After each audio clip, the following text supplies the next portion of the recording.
continuing the last test which I studied before. Slow version. Where you've been evaluated either by your friends or teenagers is the lunch table. It could be for people speaking at a school board meeting. It might be giving a pitch, or giving a talk like this, or doing a job interview. We decided one that most people could relate to because most people have been through with was job interview. So we published this finding and the media all over as they said, okay, so this is why you're doing your job interview, right? We were horrified and I said, oh my gosh, then that's the one you met all for numerous reasons. No, don't do that. Again, this is not about you talking to other people, it's you talking yourself. What do you do before you going to job interview? You do this. Right, you're sitting down, you're looking at your iPhone or your Android, not trying to live with anyone else. You are looking in your notes, you're hunting and making yourself smile. Whatever one you should be doing maybe is this, like in the bathroom, right? It's 5 minutes long. They are being recorded, they are being judged also, and the judges, it's 5 minutes long. They are being recorded, they are being judged also, and the judges are trying to give no non-verbal feedback. So they look like this. Imagine this is a person interviewing you. So for 5 minutes, nothing. And this is worse than being heckled. People hate this. It's what Mary and friends call standing in social quicksand. So this really sparks your courage. So this is the job interview we put them through because we really wanted to see what happened. We then have these corridors. Look at these tapes, 4 of them. They are blind to hypotheses. They blinded to conditions. They have no idea who's been posing in what pose. And they end up looking at these sets of tapes and they said, we want to hire these people, all the high-powered posers. We don't want to hire these people. We also evaluate these people much more positively overall. But what is driving it? It's not about the contents of the speech. It's about the presence that they are bringing to speech, because we also rate them on all of the variables related to competence, like how well structured is the speech, how good it is, what are the qualifications. No effects on those things. This is what effect is. These kind of things. People are bringing their true selves, basically. They're bringing themselves. They bring their idea, but as themselves. With no, residue over them. So this is what driving the effects or mediates the effects. So when I tell people about this, that our bodies change our minds, that our minds can change our behavior and our behavior can change outcomes, they said it to me, it feels fake. right? So I said, fake it till you make it. It's not me. I don't want to get there and then still feel like a fraud. I don't want to feel like an imposter. I don't want to get there only to feel like I'm not supposed to be here. And that really resonates with me because I want to tell you a little story about being an imposter, like feeling like I'm not supposed to be here. When I was 19, I was in really bad car accidents. I was thrown out of car,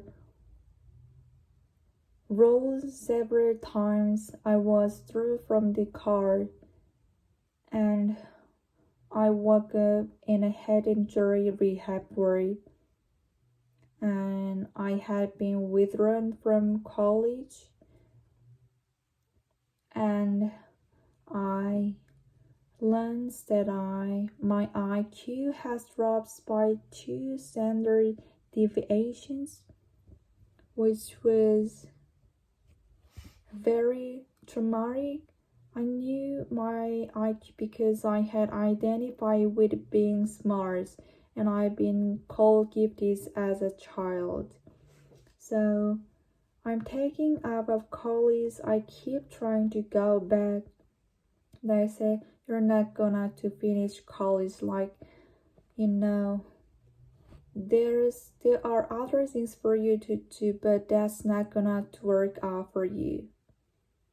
So I really struggle with this, and I have to say, having your identity taken from you, your core identity, and for me it was being smart. Having it take from you, that's nothing that leaves you feeling more powerless than that. So I felt entirely powerless. I worked and worked, and I got lucky and worked and got lucky and worked. Eventually, I graduated from college. It took me and I convinced some of my angel advisor Susan faces to tag me on, and so I ended up present, and I was like, I'm not supposed to be here. I am an imposter. And the night before my first year talk, and the first year talk at prison is 20 minutes talk to 20 people. That's it. I was so afraid of being found out the next day that I called her and said, I'm quitting. She was like, you are not quitting because I took a gambling on you and you're staying. You're gonna to stay, and this is what you're gonna to do. You're gonna to fake it. You're gonna to every talk that you ever get asked to do. You're just gonna do it and do it and do it, even if you're terrified and just paralyzed and having an out of mind experience until you have these moments where you said, oh my gosh, I'm doing it, like I have become this, I'm actually doing this. So that's what I did. 5 years in grade school, a few years, I'm Northwestern, I moved to Harvard.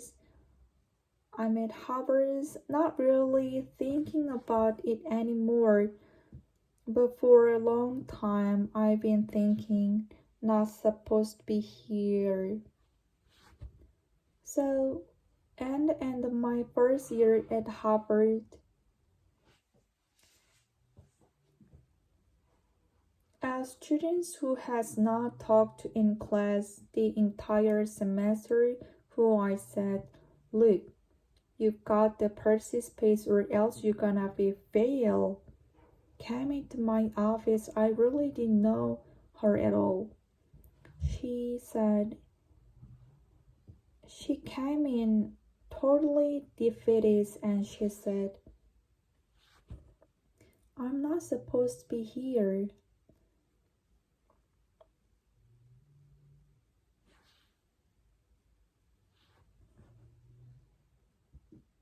And that was the moment for me because two things happened. One was that I realized, oh my gosh, I don't feel like that anymore. I don't feel like anymore, but she does. Then I get that feeling. And the second was, she is supposed to be here. Like she can fake it. She can become it. And so I was like, yes, you are. You are supposed to be here. And tomorrow you're gonna to fake it. You're gonna make yourself powerful. You know?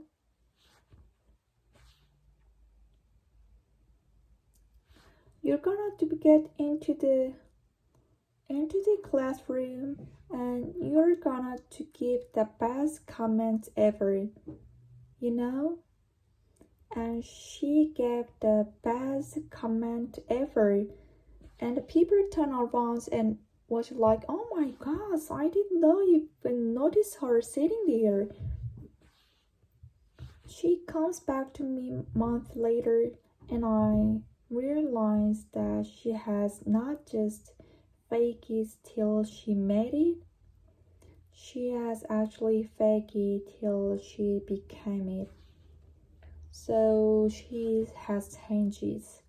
And so I wanted to say to you, don't fake it till you make it. Fake it till you become it. You know, it's enough until you actually become it and internalized. The last thing I wanna leave you with this: tiny tweaks can lead to big changes. So this is 2 minutes, 2 minutes, 2 minutes, 2 minutes. Before you go into the next stressful evaluative situation, for 2 minutes, try doing this in an elevator, in a bathroom stall, and your desk behind closed doors. That's what you want to do. Configure your brain to cope the best in that situation. Get your testosterone up. Get your cortisol down. Don't leave this situation feeling like, oh, I didn't show that who I am. Leave that situation feeling like, I really feel like I got to say who I am and show who I am. So I wanted to ask you first, both to try power posing, and also I want to ask you to share the science, because this is the simple. I don't have ego involved in them. Give it away, like share it with people, because these the people who have used it the most are the one no resources and no technology and no status and no power. Give it to them because they can do it in private. They need their bodies, privacy, and 2 minutes. And it can significantly change the outcomes of their life. Thank you.